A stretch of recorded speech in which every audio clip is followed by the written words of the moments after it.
de la crise de valeur qui sévit dans notre pays.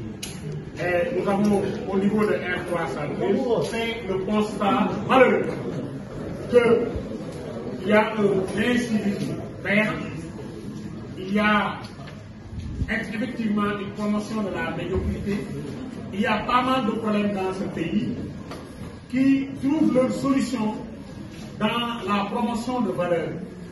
Et c'est pourquoi, justement, parmi les 6 thématiques qui sont dans le pacte, nous poussons le futur président à prendre des engagements dans une thématique relative à la réhabilitation de la société sénégalaise, au civisme, comme vous dites, à l'éducation.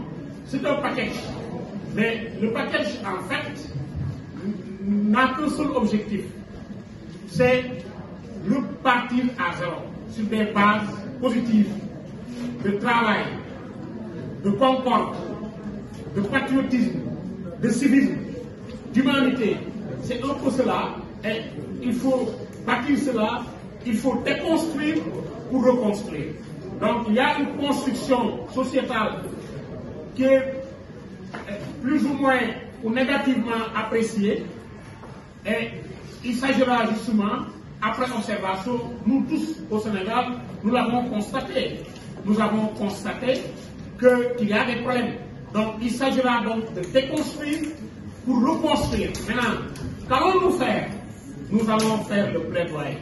Parce que ces actions-là devront être menées par le futur président de la République. C'est à lui de nous dire, les candidats, c'est à eux de nous dire comment ils comptent s'y prendre pour nous proposer une société, pas nouvelle forcément, mais une société meilleure. Il s'agit, parce que tout ce qui est nouveau n'est pas meilleur. Donc nous attendons des candidats qui nous parlent de ces thématiques-là. Comment ils comptent lutter contre la pollution? Comment ils comptent, à travers l'éducation, à travers le cadre juridique, à travers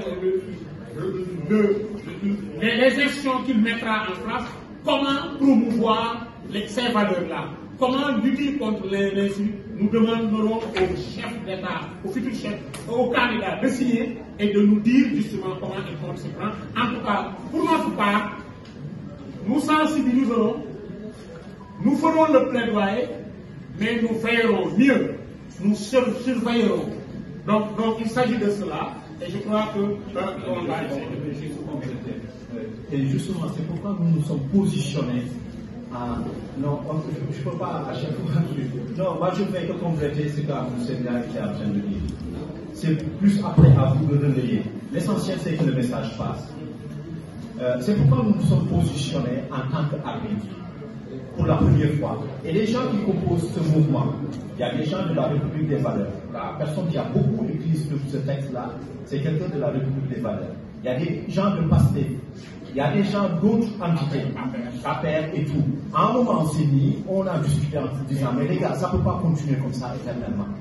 Il faut qu'on aille au-delà de nos passions. Il faut qu'on soit maintenant des arbitres, des gens qui viennent proposer. Le sous-développement est mental. Ce n'est pas une fatalité. Et nous avons le potentiel. Très sincèrement, nous avons le potentiel pour changer ce pays-là. Le seul problème, le seul frein à cela, c'est nos comportements. Il y a des élections, tout le monde va dans un camp, chacun essaie de grappiller quelque chose et puis ça s'arrête là. Maintenant, il faut qu'on conscientise justement cette jeunesse-là en leur disant, c'est pas la peine de partir ailleurs. Tout ce que vous souhaitez avoir ici, vous pouvez l'avoir dans ce pays. Mais cela dépendra de votre comportement.